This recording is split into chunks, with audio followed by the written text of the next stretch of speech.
Hello everyone. इस video में आज हम डिस्कस करेंगे कंडीशनल प्रोबेबिलिटी और उनके सिंपल एग्जांपल्स। जैसे कोई दो इवेंट है ई और एफ और दोनों एक ही सैंपल स्पेस से एसोसिएटेड हैं।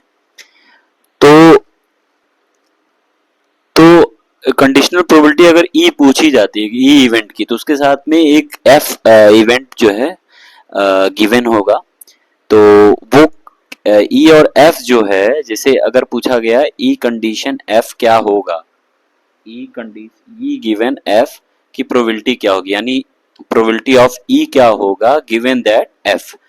तो उसका फॉर्मूला होता है probability of E intersection F divide by probability of F, जहां पर probability of F does not equal to zero होगा। ये आपका जो है कंडीशनल प्रोबेबिलिटी का डेफिनेशन है। अब हम एग्जांपल्स की बात करते हैं। सबसे पहला एग्जांपल है कि अगर कोई प्रोबेबिलिटी दी गई है, probability of A 7/13, probability of B दिया हुआ है 9/13 और probability of A intersection B 4/13। ठीक है, और ये सब एक ही सैंपल स्पेस के इवेंट्स के लिए प्रोबेबिलिटी दी गई हैं। अब इन्हें इवेल्युएट करना है कि probability of A condition F क्या है, ए कंडीशन बी क्या है। तो हमें पता है कि E condition F is equal to probability of E intersection F divide by probability of F होता है। तो उसी प्रकार से probability of A given B is equal to क्या हो जाएगा, probability of A intersection B probability of B. अब ए इंटरसेक्शन बी आपके पास गिवन है, क्या है वो, A intersection B is equal to 4/13 है। और प्रोबेबिलिटी ऑफ बी क्या गिवन है आपके पास, प्रोबेबिलिटी ऑफ बी गिवन है 9/13।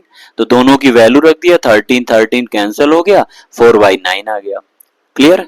तो इस तरीके के क्वेश्चंस आ सकते हैं। कभी कभी क्या होता है ना कि आपको ए कंडीशन बी क्वेश्चन में गिवन होगा कि भैया probability of A condition B given है, प्रोबेबिलिटी ऑफ बी गिवन है, तो आपको probability of A intersection B की वैल्यू फाइंड करनी है।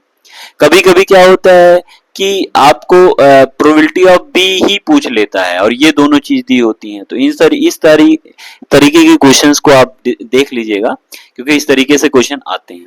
अब एक क्वेश्चन है कि ए फैमिली हैज 2 चिल्ड्रन, मतलब किसी फैमिली में 2 बच्चे हैं। What is the probability that both children are boys, दोनों के दोनों क्या हैं, बॉयज।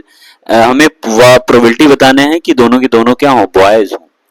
अब उसके साथ में गिवन कंडीशन दे दी गई है। वो कंडीशन क्या है, वो कंडीशन है कि कम से कम एक बॉयज जो है उनमें से कम से कम एक बॉयज होना जरूरी है। ठीक है, तो अब आपके पास देखो 2 इवेंट्स है, एक ई इवेंट है, वो ई इवेंट क्या कह रहा है, वो इवेंट ई कह रहा है कि दोनों के दोनों बॉयज होने चाहिए। और दूसरा है एफ जो है वो कह रहा है at least one of them is boys.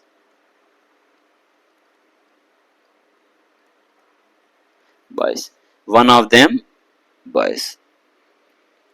ठीक है, तो हमें प्रोबेबिलिटी बतानी है कि कम से कम जो हमें प्रोबेबिलिटी बतानी है उसकी कि दोनों के दोनों बॉयज हो, लेकिन उसके साथ में कंडीशन है, उसके साथ में गिवन है कि प्रोबेबिलिटी ऑफ जो है, जो एफ है वो है at least one of them is a boys. ठीक है, तो अगर हमें अब सैंपल स्पेस क्या है, सैंपल स्पेस क्या है, किसी फैमिली में अगर 2 बॉयज हैं तो क्या कंडीशन, क्या पॉसिबिलिटीज हो सकती है। पहली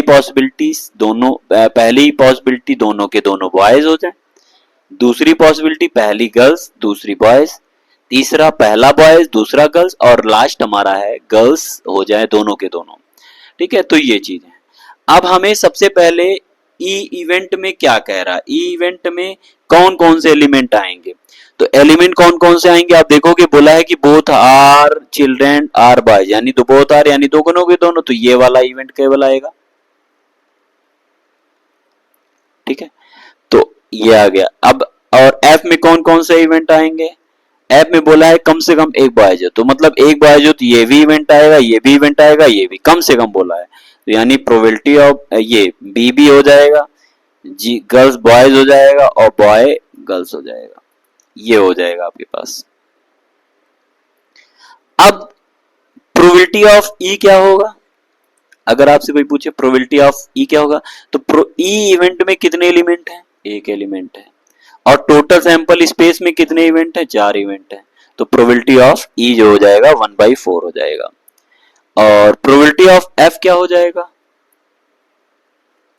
कितने इवेंट हैं, 3 और टोटल 4, तो 3/4 हो जाएगा।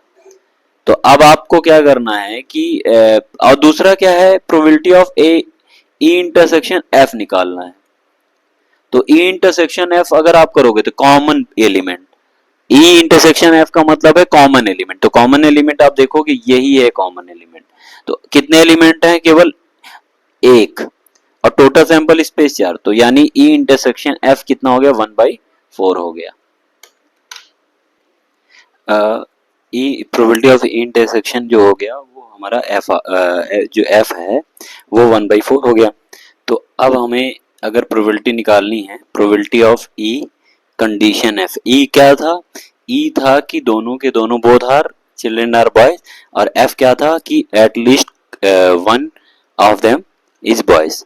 ठीक है, तो अब इसका क्या, ये होता क्या है फार्मूला, अगर कंडीशनल प्रोबेबिलिटी लगाई है तो ई intersection F divide by probability of F. तो ई इंटरसेक्शन एफ क्या है, ई इंटरसेक्शन है 1/4 और एफ क्या है, एफ है 3/4। तो जो आंसर आ गया वो क्या आ गया, 1/3। तो हमें अगर कोई प्रोबेबिलिटी पूछ रहा है, क्या प्रोबेबिलिटी कि both are children but given है कि कम से कम एक बॉयज हो, तो उसकी प्रोबेबिलिटी हो गई 1/3। ठीक है, इसी प्रकार एक सेकंड क्वेश्चन है, देखा जाए तो 10 कार्ड्स है, 10 कार्ड्स है और उनके नंबर्ड हैं, नंबर्स हैं 1 to 10, 1 to 10 are placed in a box, are placed in a box, in a box mixed up thoroughly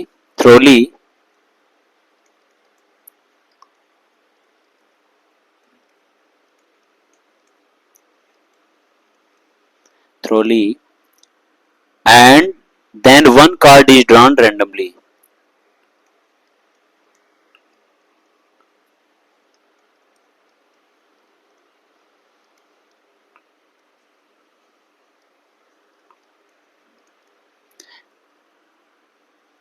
If it is known that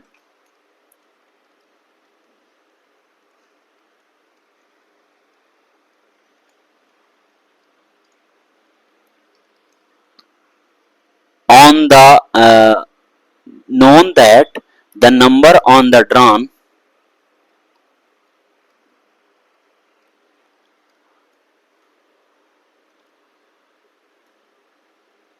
on the drawn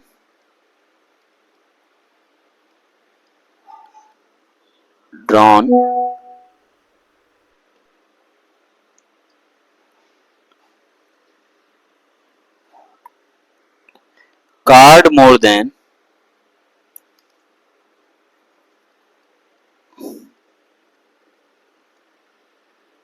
3, what is the probability that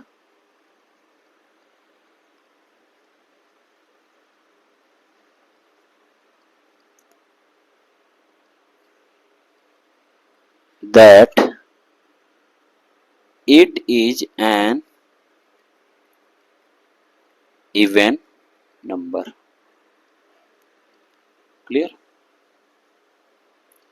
question पूछा गया है कि आपके जैसे कोई box है, उस box में 10 कार्ड आपके रखे हुए हैं, मिक्स अप है, उसमें से एक कार्ड निकाला जाता है और बोला जाता है कि अगर if it is known that the number on the card drawn more than 3।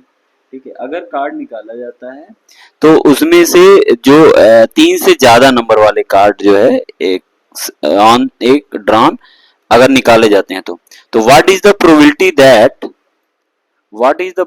That it is even number, उसके इवन होने की प्रोबेबिलिटी क्या होगी। मतलब अब उसमें से निकाला जा रहा है वो 3 का मल्टीपल 3 से बड़े निकल रहे हैं, लेकिन हमें वो बताना है कि वो प्रोबेबिलिटी बतानी है कि 2 इवन नंबर होने की प्रोबेबिलिटी क्या होगी।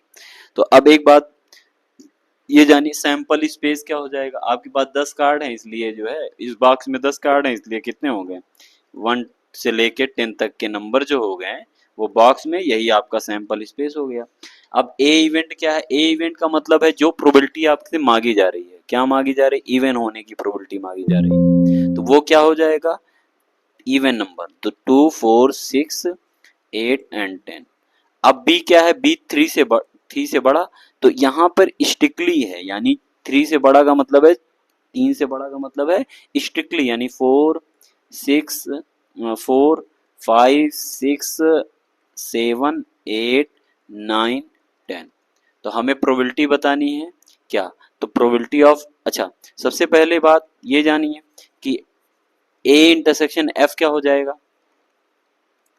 अगर निकाला जाए कॉमन पॉइंट, तो कॉमन पॉइंट आप देखेंगे 4 हो जाएगा, 6 हो जाएगा, 8 हो जाएगा एंड 10 हो जाएगा। ये आपके ए इंटरसेक्शन बी हो गया। तो प्रोबेबिलिटी ऑफ ए क्या हो जाएगा? प्रोबेबिलिटी ऑफ ए में मतलब ए में कितने एलिमेंट है? 5 एलिमेंट है, यानी 5/10। बी में एलिमेंट क्या है? 7 है, यानी 7/10। और probability of A intersection B क्या हो जाएगा? कितने एलिमेंट हैं? 4 है, तो 4/10। ठीक है, ये आपका आ गया। अब हमें ए कंडीशन बी निकालना है, probability of A condition B. होता क्या है? Probability of A intersection B divide by probability B. तो probability of A intersection B कितना है? 4/10 एंड प्रोबेबिलिटी ऑफ बी कितना है? 7/10। तो आंसर कितना आ गया? 4/7। ठीक है, तो इस तरीके के क्वेश्चंस आपके एग्जाम में आ सकते हैं। ठीक है, अगर आप 2-3 क्वेश्चन को प्रैक्टिस कर लेते हैं कंडीशनल प्रोबेबिलिटी में। सबसे पहले डेफिनेशन आप याद रखिए कि डेफिनेशन क्या होती है। इस टाइप के क्वेश्चन 1-2 लगा लीजिए, ये इस टाइप के क्वेश्चंस लगा लीजिए, तो आपके एग्जाम में क्वेश्चंस हो जाएंगे। ठीक है, थैंक यू।